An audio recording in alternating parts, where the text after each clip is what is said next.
So when people have these antagonistic personality styles like narcissism, one of the things that they don't have is a self-reflective capacity. And self-reflective capacity is how to be able to think about, how is my behavior affecting other people? How do my words affect other people? So you stop before you speak, right? So you don't just start screaming in the middle of a room, or you don't wake someone up in the middle of the night and start yelling at them. There's no self-reflective capacity. So as a result, there's very little ability to, and it's a big piece of empathy, to reflect on how you affect other people.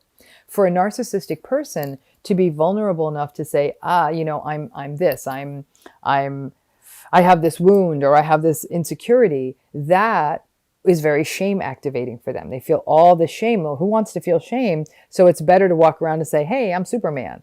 And so then you get to keep all that at bay. A person who may be, again, so we're using this term, codependent, a person who may be that, or have more dependency needs, as it were, is a person who might almost be too self-effacing, too willing to own up to things that, what the word I would use is pathologize themselves, to view them as sort of the person with the problem. And the challenge becomes this, is that for people who may be traditionally termed codependent, they have a real likelihood of engaging in self-blame. Everything's their fault. When you make everything your fault, it's actually a luxurious position in a way.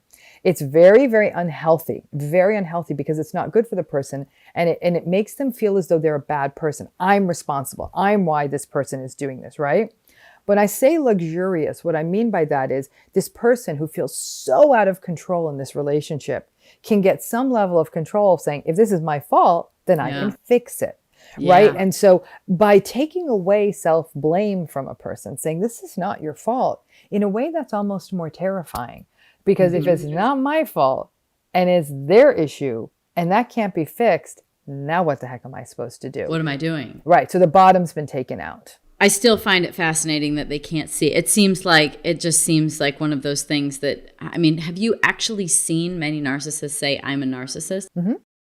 So perhaps it's a good time to talk about the forms of narcissism, because, when I looked into this and when I started going, oh my God, again, it was like a lifeline. I'd watch a video of yours or something on narcissism and I'd feel like, okay, it's not real. It's not real.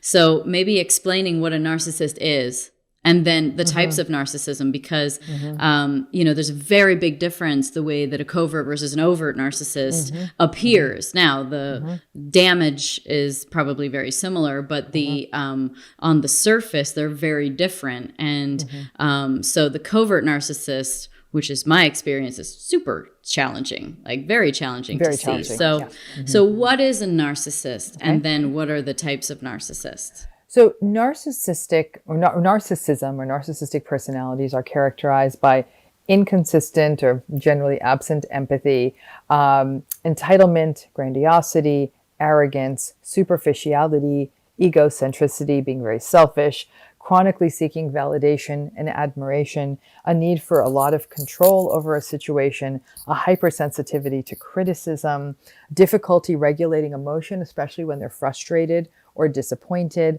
real challenges with intimacy in a close relationship. Their ability to have sort of the back and forth of a relationship is constrained by their need for their own needs to be met. So in other words, they almost view other people as conveniences to meet their needs, and they're not able to sort of do the back and forth and make the sacrifices required by a relationship. When they set goals, they tend to set goals in the basis of what they think the world would like, rather than what's meaningful to them.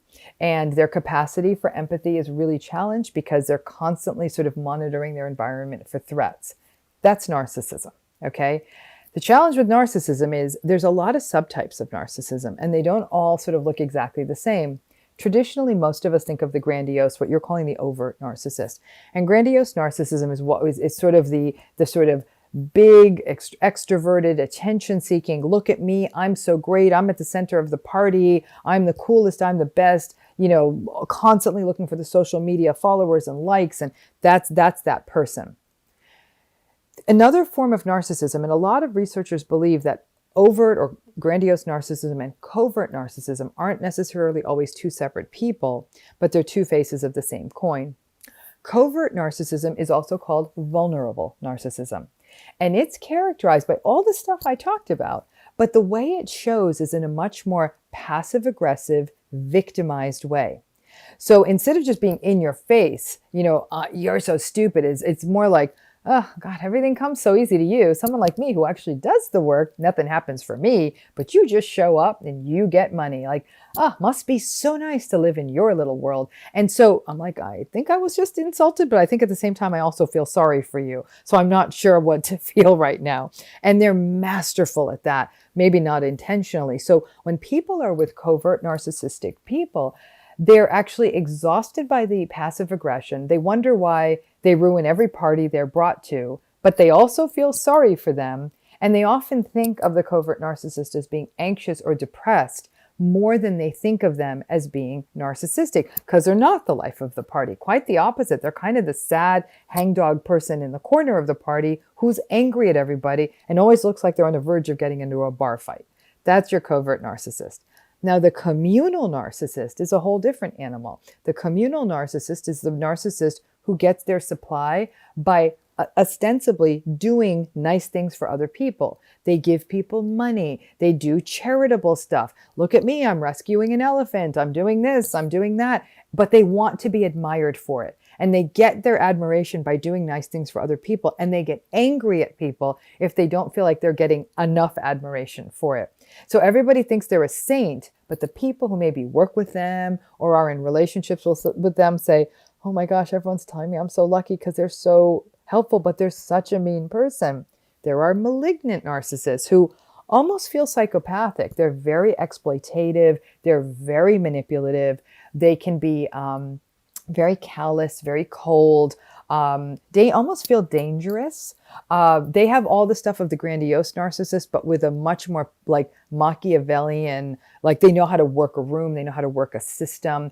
These are people who often get to the top of organizations. They're not quite psychopaths, which is sort of an entirely different kind of a thing out there, but they almost have that feel. Then there are the self-righteous narcissists who are super moral, and they're like, they almost feel really loyal, like they're sort of almost feel ride or die, but they're not really, because everything's about how moral and great they are, and there's a right way to do things and there's a wrong way to do things, and they're very contemptuous of other people. They almost feel sort of snobby, and they're very judgy.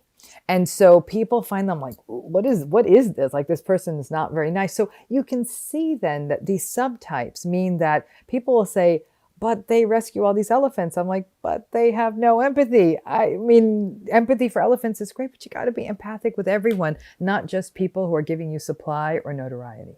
So at the core of it, it ends up being, is there a core to all of these? That insecurity, the insecurity that has to be managed with all of this grandiosity, entitlement, things that protect them and get them narcissistic supply. So it's as though they're little empty balloons that need to be filled up all the time by people telling them that they're great.